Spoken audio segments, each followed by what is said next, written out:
Hi Bianca, so I'm going to talk you through the activity that you're going to do. It's to review greatest common factor and least common multiple.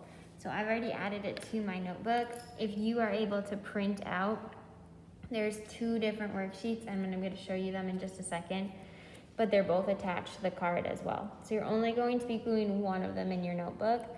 So I added today's date. You're going to actually do this on the 31st. So you can add the date that you're watching it, which will be the 31st.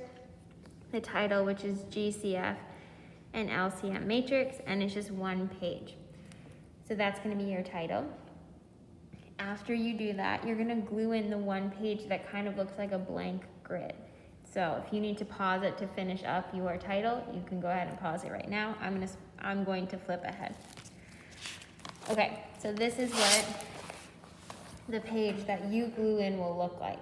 It's kind of zoomed in, but it is a 4x4 matrix or grid.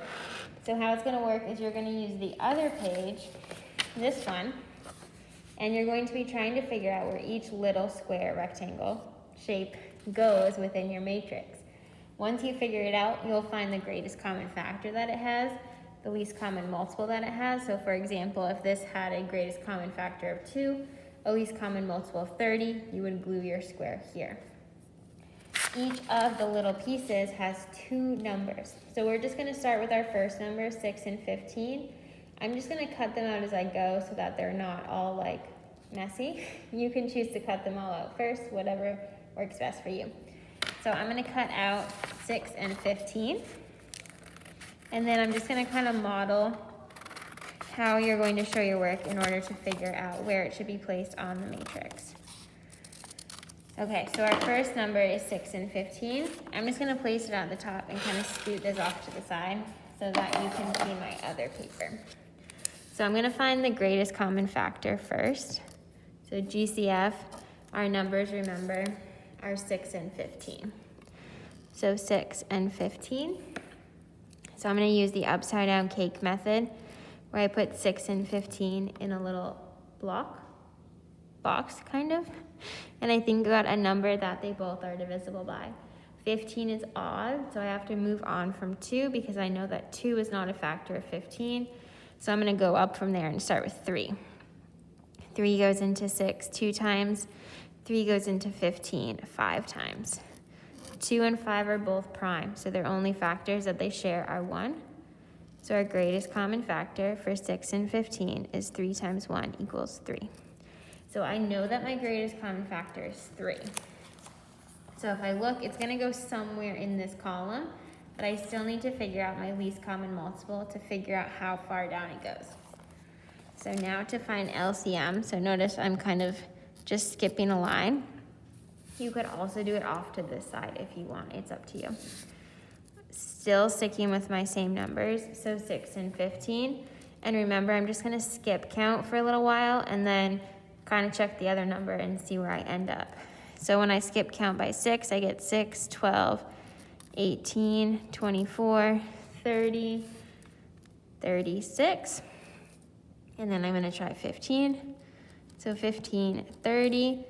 I already have a least common multiple of 30. So my LCM equals 30 for 6 and 15. So now I'm just going to kind of scoot this off to the side.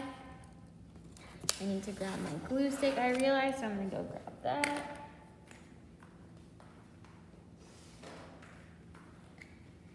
And I'm going to glue my 6 and 15 card where 3 is the greatest common factor and 30 is my least common multiple. So it's going to go on the second box down. 6 and 15. It has a greatest common factor of 3. So I'm actually going to write that so I don't forget. And it has an LCM of 30. It falls in line where both of those meet. Okay, we'll do one more just so you feel good.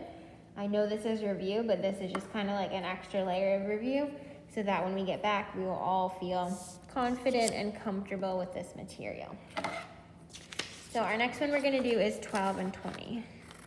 So I'm going to go ahead and cut that box out Again, you can cut these all out in the beginning if you want. You'll notice on your list that there is one that says not possible. So there's gonna be one that doesn't fit. Like either there's not a box that's possible or like the combination doesn't work. So you'll know once you get to that one. Okay, so 12 and 20, I'm gonna set this off to the side. And we're gonna start back up here. So, let's see. Guess I'm gonna fold my paper. So I have some space. We're doing greatest common factor first, and we're looking at 12 and 20. Oops. So I'm gonna do my upside down cake. Both of these numbers are even, so I'm just gonna start out easy and go with 2. Draw my next layer. I know that 2 goes into 12 6 times and 2 goes into 20 10 times. However, I can still go further. So these are also both both even numbers. So 2 goes into 6 3 times, 2 goes into 10 5 times, and then I'm left with 2 prime numbers. The common factor between them is 1. So my greatest common factor is 2 times 2 times 1, which equals 4. So up at the top, I'm going to write GCF equals 4, and then we'll find the least common multiple of the same 2 numbers, so 12 and 20. So I'm going to do 12, 24, 36, 48, 60, 72, 84. Oh, sorry. I realized that was cut off. I'm sorry. So I have my list. Now I'm going to start with 20. I have 20, 40, 60, and I know that that is one that they have in common. It's the smallest number so far that they have in common. So the LCM, or least common multiple, is 60. I'm going to write that on my card. And I'm going to find the spot on the matrix where 4 and 60 meet. So my greatest common factor is 4, so we know it's going to be in this column somewhere. And 60 is the last box, so it's going to go all the way over here. So I'm going to glue that on in. And that is the last one I'm going to do with you right now. If you have any questions, remember you can email me whenever, and we can always set up another call if we need to. But we'll meet for math for a period of time over the next 3 days. So this is just kind of a review. You're going to finish all the rest of them. There should be one card for each combination. So if you end up with one that is somewhere, like you get 2 that should go in the same spot, you want to make sure that you're checking your work. Okay, let me know if you have any questions, and you can just turn in the card and take a picture of this with your webcam when you're done. Bye, Bianca.